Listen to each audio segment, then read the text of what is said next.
திருநெல்வேலி மாநகராட்சியில் சீர்மிகு நகர திட்டத்தின் கீழ் ரூபாய் 136 கோடி மதிப்பில் நிறைவு பெற்ற பல்வேறு பணிகளை திறந்து வைப்பது, இன்று மட்டும் மொத்தம் 572 கோடி ரூபாய் மதிப்பிலான திட்டங்களுக்கு இந்த நிகழ்ச்சியில், இந்த மேடையிலே துவங்கி வைப்பதில் பங்கேற்பதில் நான் மிகுந்த பெருமை அடைகின்றேன், மகிழ்ச்சி அடைகின்றேன். திருநெல்வேலியில நீர்ப்பாசனத்திற்கு அணைகளை கட்டி விவசாயத்தை ஊக்குவித்தவர் தான் டாக்டர் கலைஞர் அவர்கள்.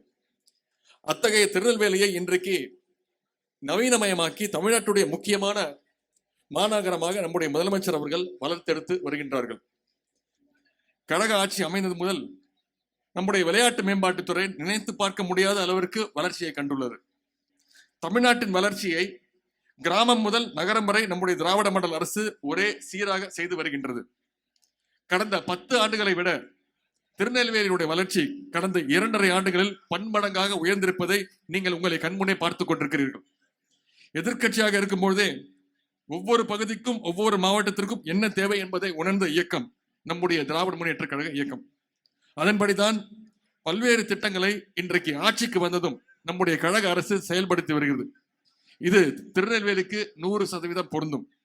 அந்த வகையில் மக்களுடன் மக்களாட கழகமும் சரி, கழக அரசும் சரி என்றைக்கும் இணைந்து நிற்கும். கடந்த ஆண்டு ஜனவரி மாதம், டிசம்பர் மாதம் பெய்த மிகப்பெரிய வரலாறு காணாத மழை வெள்ளம் அது திருநெல்வேலியே புரட்டி போட்டது. மிக்ஜாம் புயல் காரணமாக சென்னையினுடைய மீட்பு பணிகளை நிறைவு செய்த ஓரிரு நாட்குள்ளாகவே இந்த தென் மாவட்ட மழை வெள்ள பாதிப்புடைய மீட்பு பணியில நாம களமிறங்கினோம். திறக்கப்பட்டுள்ள இந்த பெரியார் பேருந்து நிலையம் மழை வெள்ளத்தால் சூழ்ந்ததை அனைவரும் பார்த்திருப்பாங்க. அந்த மழை நேரத்திலும் இரவோடு இரவாக மழை வெள்ளத்தை அப்புறப்படுத்தி மீண்டும் பழைய நிலைமைக்கு கொண்டு வந்து அந்த புகைப்படத்தையும் தமிழ்நாடு அரசினுடைய செய்தித்துறை சார்பாக நாங்கள் பதிவு செய்தோம். மழை வெள்ள பாதிப்புகளை அறிந்தவுடன் அனைத்து அரசு எந்திரங்களையும் முடக்கிவிட்டு நம்முடைய முதலமைச்சர் அவர்கள் நேரடியாக திருநெல்வேலிக்கு வந்து பார்வையிட்டு மக்களுடைய குறைகளை கேட்டறிந்தார்கள். சேலத்தில் எங்களுடைய மாநாட்டை ரத்து செய்து அரசு நிகழ்ச்சி எல்லாம் ரத்து செய்து விட்டு நான் 3 நாட்கள் வரை இங்கே நெல்லையில தங்கி மீட்பு பணியில நானும் நம்முடைய அமைச்சர் அவர்களும் அனைத்து அமைச்சர்களும் இங்கே முகாமிட்டிருந்தோம். மீட்பு பணிகள் முழுவதுமாக நிறைவு பெறும் வரையில் நாமும் நம்முடைய அமைச்சர்களும் மாநகராட்சி அதிகாரிகளும் தூய்மை பணியாளர்களும் கடைசி வரை நின்று பணியாற்றுவதை இம்மாவட்ட மக்கள், நகர மக்கள் நீங்கள் மறந்திருக்க மாட்டீங்க. அந்த மழை வெள்ள சமயத்தில் இப்படி ஒவ்வொருவரும் ஆற்றிய பணிகளால் தான் திருநெல்வேலியை 3 நாட்களில் நாம் அந்த வெள்ளத்தில் இருந்து மீட்டெடுத்தோம். எப்படிப்பட்ட சூழ்நிலைகள் இது வந்தாலும் அதையெல்லாம் தாண்டி நம்முடைய கழகமும் திராவிட மாடல் அரசும் திருநெல்வேலி மக்களுடன் இன்றும் போல் என்றும் உடன் இருக்கும் என்பதை நான் இன்றைக்கு உறுதியோடு கூறிக்கொள்கின்றேன். இன்று பல்வேறு நிதி நெருக்கடி சூழலுக்கு மத்தியில் இந்தியாவிற்கே முன்மாதிரி மாநிலமாக நம்முடைய தமிழ்நாடு முன்னேறி கொண்டிருக்கிறது. கடந்த 5 ஆண்டுகள்ல 6 லட்சம் கோடி ரூபாய் ஒன்றிய அரசுக்கு நம்முடைய தமிழ்நாடு வரியாக செலுத்தி இருக்கிறது. 5 ஆண்டுல 6 லட்சம் ரூபாய் வரியாக கட்டியிருக்கிறோம் ஒன்றிய அரசுக்கு.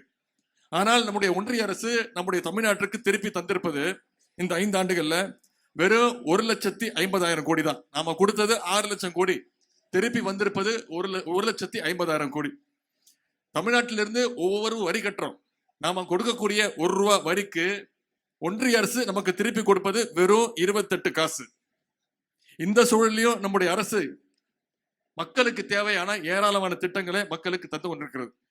வெள்ள நிவாரணமாக ஒன்றிய அரசு இதுவரை 1 ரூபாய் கூட தராத சூழலையும் நம்முடைய முதலமைச்சர் அவர்கள் வெள்ளத்தால், மழையால் பாதிக்கப்பட்ட ஒவ்வொரு குடும்பத்திற்கும் ரூபாய் 6,000 ரூபாய் கொடுத்திருக்கிறாங்க.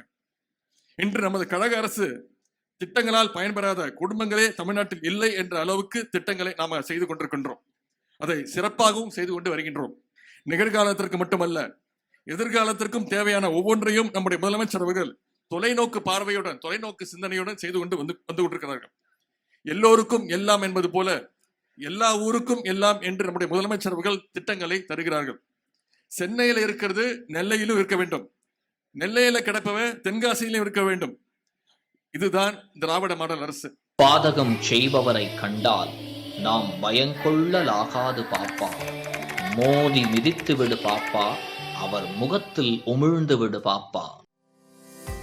அண்மை செய்திகளை உடனுக்குடன் தெரிந்து கொள்ள இணைந்திருங்கள் இயம்நாடு தொலைக்காட்சியுடன்.